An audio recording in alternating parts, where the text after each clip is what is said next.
Hello children, today we are going to revise the lesson structure of matter and animals fiber. So first structure of matter we are taking. We are going to start with atoms.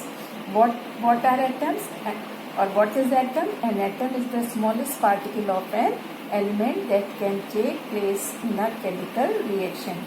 It may or may not exist independently. As I told you, like atom of oxygen cannot exist independently. So two atoms are there, and in case of helium, it can exist independently. Now, what are molecules? A molecule is the smallest particle of an element or a compound. Okay, of an element, like I told you, this O2, this is a molecule. Okay. And here only O is atom, but it cannot exist independently. It exists in which form? Molecular form. It can exist in molecular form. Oxygen, nitrogen, hydrogen, they cannot exist independently. And molecule is the smallest particle of an element or a compound. So element का smallest particle, like oxygen element का smallest particle that exists independently, that is molecule O2. And compound, the smallest particle of compound, like H2O, okay, H2O, that can normally exist independently. Now we are coming to elements and compounds. What are elements? Elements, children, as we know till now, 118 elements are there. What are elements? A substance made up of only one kind of atoms that cannot be broken down into simpler substance by chemical method is called an element. Okay, like gold, all the atoms of gold are same. If we keep on breaking gold, we will get atom of gold at last. Now compound, what are compound? A substance formed by chemical combination of two or more elements. In compound there are two or more elements are there.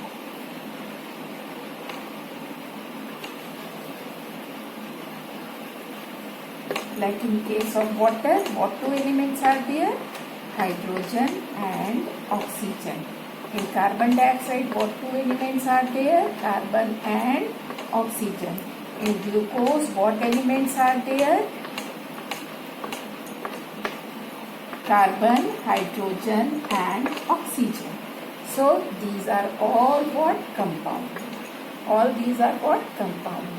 Now children, we are going to discuss properties of compound. What are the properties of compound? First property, a compound can be broken down into its constituent element by chemical methods. They combine also chemically and also they break chemically. Like H2O, water is there. If we want back hydrogen and oxygen, yes, we can get it back. But how? Chemically. Okay. It is a long process like electrolysis of water. Electrolysis of water will take place and this will break into hydrogen and oxygen. Okay? This break into hydrogen ion and oxygen. Is this clear, children? Now, this here it will not 2, here only minus. Okay, and if we do H plus, and this we will get after electrolysis of water. Okay. Now, second is, a compound always contains the same elements combined together chemically in a fixed ratio. Just I told you, like water, suppose when we are breaking it, the ratio is what? 2 hydrogen and 1 oxygen. As I told you, 2 oxygen, it breaks when electrolysis will take place, it breaks into like this.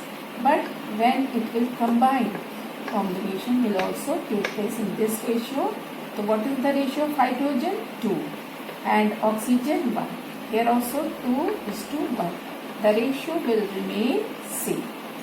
Okay, a compound always contains the same element combined together chemically in a fixed ratio. We cannot, like, suppose we will take H2O2. Then children, when we combine it like this, then we will get some other compound. Formula would be changed. That will no more water. That would be no more water. Okay. So second point is clear. Third is, the properties of compound are different from those of its constituent elements. Very good. Like hydrogen, whatever the property of hydrogen when we are combining it with the oxygen. Okay. When we are combining it with the oxygen, it would be formed like 2H2O. Okay. So this way the reaction will take place. But what is the property of hydrogen? Hydrogen, it burns itself, or we can say it is gas. It is also gas, and it helps in burning.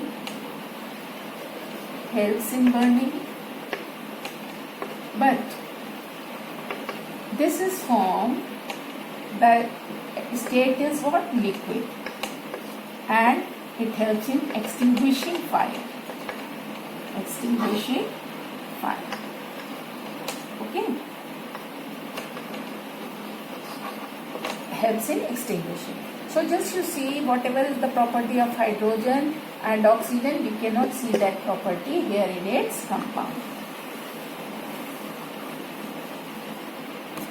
Now, what are mixtures? When two or more elements or compound are mixed together and there is no chemical change between them, like compound.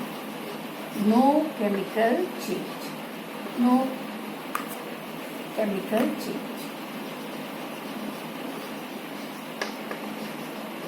Okay, they can be added in any ratio. So I am going to discuss the difference between compound and mixture. First difference is what? Compound constituents are combined together chemically. Okay, chemically. They are combined together chemically. And they do not combine chemically. Second, same constituents are present in a fixed ratio, like H2O we have talked about. It will always in the ratio of 2:1. But here we are mixing any two gases, so ratio may be 2:3 because they did not mix and they did not make any compound. So constituent can be present in any ratio. Constituent can be separated only by chemical method, and here we can use any physical method, okay, like hand separation, or like two oils are mixed together, we can separate it by separating funnel, like in class 6 we have learned. Have properties different from those of their constituent, like I told you. Hydrogen has different property, oxygen has different property, and water has different property. Here they retain their properties. If two substances are mixed, like if I say oil and water, the oil will retain its property and water will retain its property. Often energy is absorbed in this chemical reaction. What happened? Sometimes energy is absorbed or released, and in this case nothing has happened like this. Okay, so this is the difference. Now we are coming to the symbol. There are symbols given in table 3.2. Okay children, all you learn. Some symbols I am telling you, like aluminium, air, calcium, Ca. Okay, we have taken Like in the beginning we have taken the first letter like carbon C, nitrogen N, oxygen, but later on other elements have been discovered that time, like calcium. So they have taken other letter also and we write it with small. Chlorine,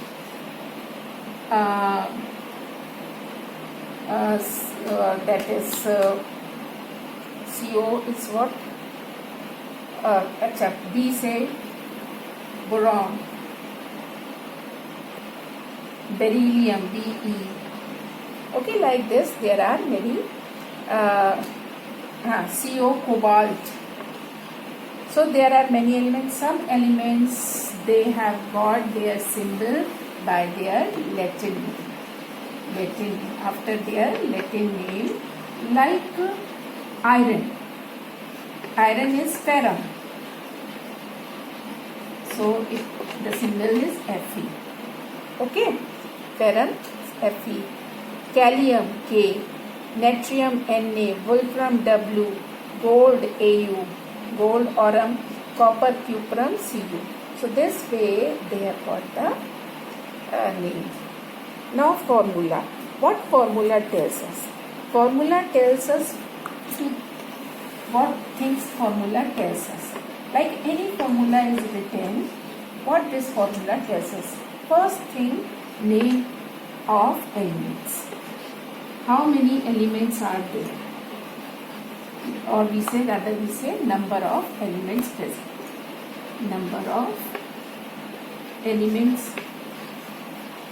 What elements are there in water? 2, hydrogen and oxygen. Then their ratio. 2:1. Hydrogen 2 and oxygen 1. Third thing, how many molecules are there? If any number is not written here, it means one molecule. Suppose any number is written like 3, so it is a 3 molecule of water. So these information we get from formula. Next thing we are going to discuss I am going to give you 2-3 example of formula. Like we have taken sodium carbon. So first thing what we will see, what are there, which element, number of element.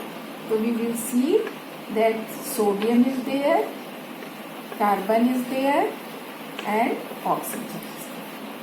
Then the ratio, second is ratio, 2 sodium, 1 carbon and 3 oxygen. How many molecules of sodium carbon? Suppose I am writing here 3, so 3 molecules. Okay. So this we come to know, these information formula gave us. Now come to the atomicity. This is, student, as I told you in the beginning, atoms sometimes they exist independently like helium. The atomicity of helium is 1. Okay. And we also call it monoatomic. The atoms of some element can exist independently. Example, helium, they are known as monoatomic. Some, like they do not stand alone or exist alone. They, other atom come and join the hand with this atom. So how many atoms are there? 2 atoms. The atomicity is diatomic. So hydrogen is diatomic. And helium is, it can stand alone, monoatomic.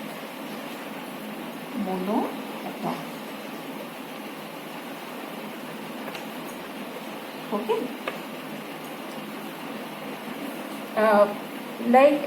Hydrogen, nitrogen, oxygen and chlorine have 2 atoms.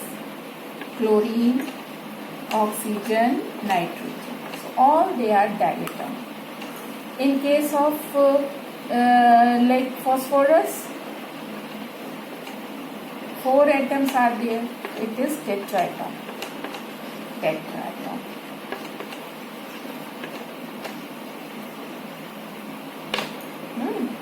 So the number of atom present in a molecule of an element that can exist independently, that is its atomicity. Now next is valency. Atomicity is over, now valency. Valency, like combining, the valency of an element or a group denotes its combining capacity. Children, you learned table 3.8, all the valencies, and these valencies, they help us in making formula. So now we are going to discuss how to write a formula. Write a formula. Very easy. But for this you need to know valency. Suppose we are making ammonia. What to, and ammonia is little difficult for you. Later on you can make this carbon dioxide.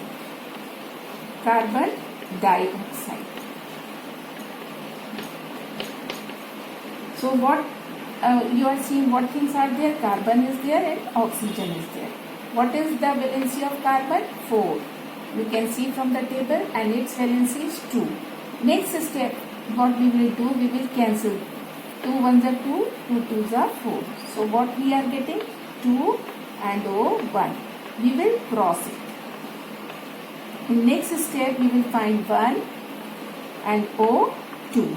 Children, 1 we do not write. Why? Because this symbol is itself showing it is 1.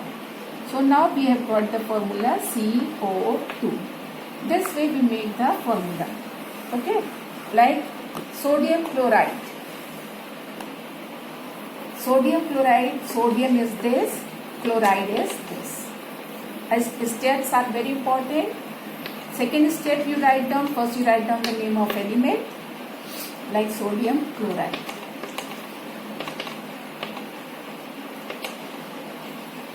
Okay, write down the name of element, then their valency. You are seeing, now cross it, both are 1. 1 we do not write, and our formula is this. Next is aluminum chloride. Aluminum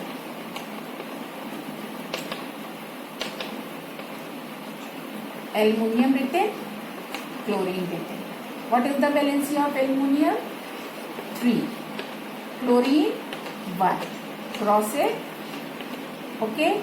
What will come? 1 we do not write. Cl we write here 3. Okay. So this is the formula of. If you do practice, you will come to know how to make formula. Okay. And last is chemical equations. Very important. Chemical equations. Its valency. Children, in this chemical equations, we will discuss few equations. Like what if in this we will see the number of, like when chemical reaction takes place, 2 parts are there. Like I am going to show you. Na, sodium plus water. When sodium and water react, it gives NaOH, sodium hydroxide, and hydrogen gas. Okay, and you know, children, this is called this side. This is what? Left hand side. Left hand side, and this is right hand side. Left hand side is called reactant, and right hand side is called product. Children, whatever amount we are going to use for reactant, the same, like we will get in product. Like suppose I have given 1 Na, so we will get 1 Na, not 2. If we are going to give 2 Na, then we will get 2 Na. And यहाँ पे H is 2. Okay, H is 2. But here how many H? We do it like this. As I told you in the class, first sodium, how many sodium are here? 1. Here 1. How many hydrogen?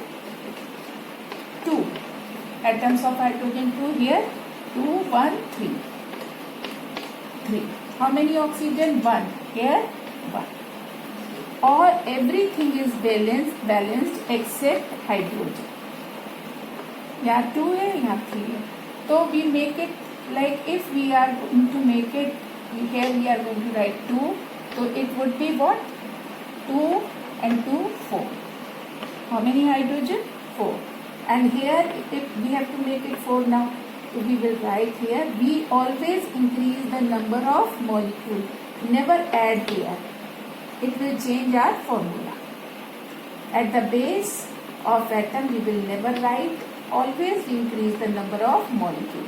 Here I have written increase the number of molecule of NaOH. So just you see what change has taken place. H is now 4 here, but O is changed. O is become 2. Here also you see 2, because H has become 4, 2 and 2, 4, but Na has become 2 and O also become 2. But O and H is balanced now, 4, 4, 2, 2, but Na is 1. Here we are going to write down 2. This way it is balanced. Okay children, so do practice of this. One more I am going to tell you.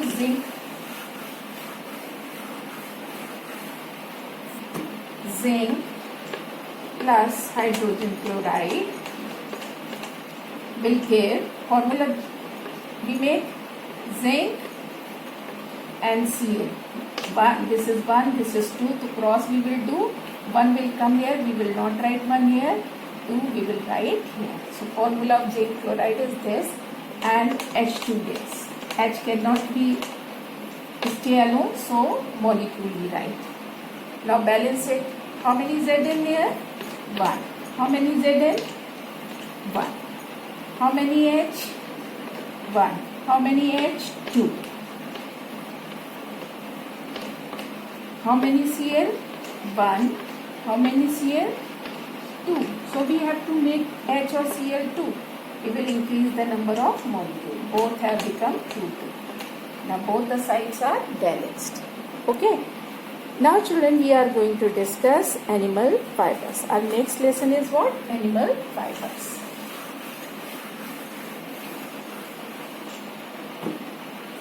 We wear clothes according to climate.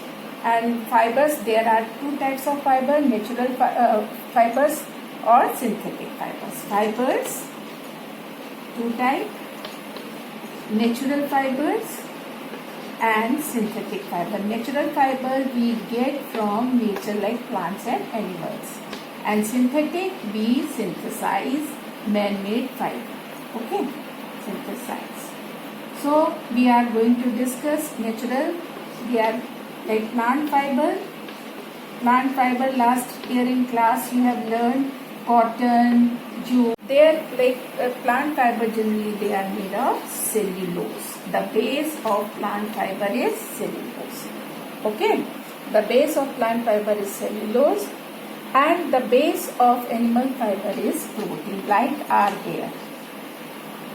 And we get animal fiber from like animals like sheep, goat, yak, camel, rabbit, etc. So here we are going to discuss animal fibers. Wool. First, what are the characteristics of wool? Wool, you know, the hair on the body of wool yielding animal traps lot of hair. Air spaces between the wool fibers trap air. Since air is a poor conductor of heat, this shields the body from cold and help to keep us warm. Okay, or animal warm. We are going to discuss, like there are sheep. The fleece of sheep consists 2 types of fibers: the coarse beard fiber and the fine soft under hair. And we use for making sweater soft under hair. Okay. Now other type of wool yielding animals: alpaca, llama, camel. We get wool from camel.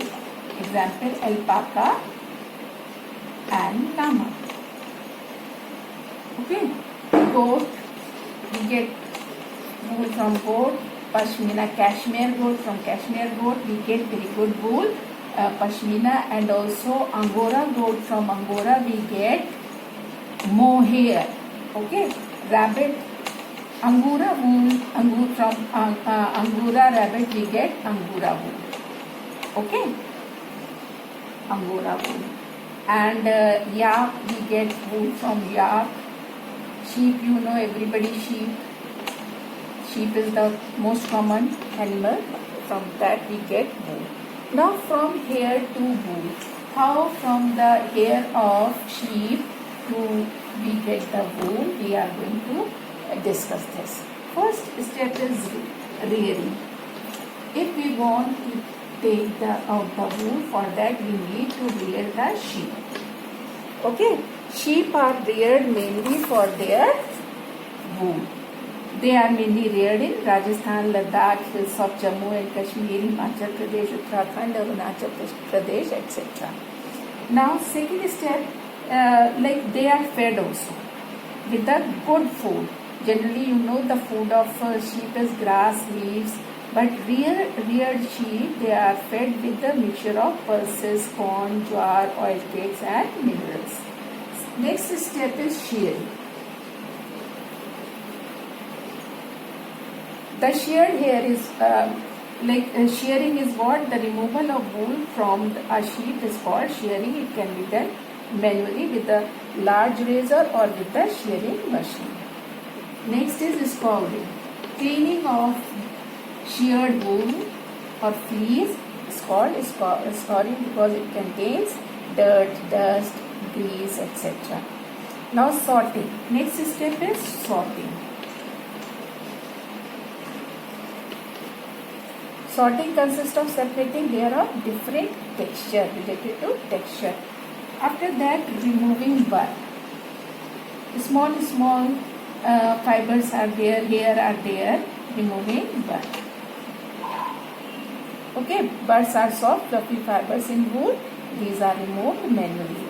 Then dyeing. We color generally, they are of three colors: white, brown and white, grey and white, grey, greyish, black or brown. So they are dyed into different color. After that, yarn is, they are twisted and the wool is straightened, combed and spun into yarn. After spinning, the wool is either woven or knitted. Okay. Some common breed of India are Lodi, Nali, Bhakarwal, Marwari, Patanwal. Okay. Now we are coming to the silk.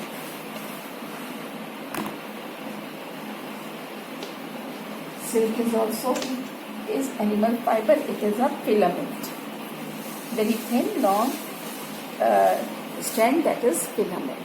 Okay.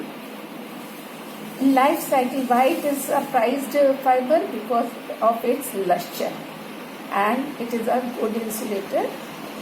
We can wear it in summer as well as in winter. Life cycle of silk moth, like it lays hundreds of eggs at a time. Then these eggs, they convert into caterpillar. Okay, and this stage is called larva stage. This is caterpillar, but the stage is called larva stage. And at this stage, for 5 to 6 weeks, they eat the mulberry leaves, and then after 5-6 weeks, when they stop it, and then they hang on the branches. And what do they do? It's a resting stage, and they spin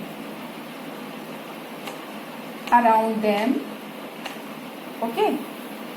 It covers itself completely with his fiber to form a cocoon. This is called cocoon, but the stage is called pupa. Stage is pupa. Okay. A few weeks later, the cocoon opens and the moth comes out. So this is moth.